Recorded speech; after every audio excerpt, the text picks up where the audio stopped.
Conference league, মার্টিনেজের অভাব ভোগালো ভিলাকে, ফাইনালের পথে অলিম্পিয়াকোস। কোয়ার্টার ফাইনালের 2 হলুদ কার্ড দেখায় সেমিফাইনালের প্রথম লেগে নিষিদ্ধ হন এমিলিয়ানো মার্টিনেজ। তার অনুপস্থিতি ভালোই ভুগিয়েছে অ্যাস্টন ভিলাকে।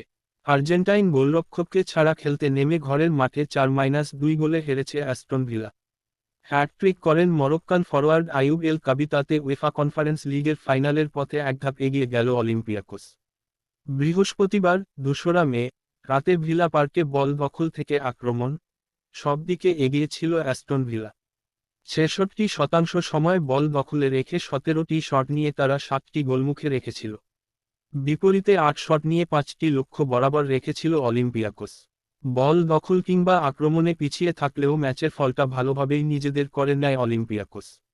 ভিলার প্রথম পছন্দের গোলরক্ষক মার্টিনেজের অনুপস্থিতি কাজে লাগিয়েছে গ্রিক ক্লাবটি। ম্যাচ শুরুর 16তম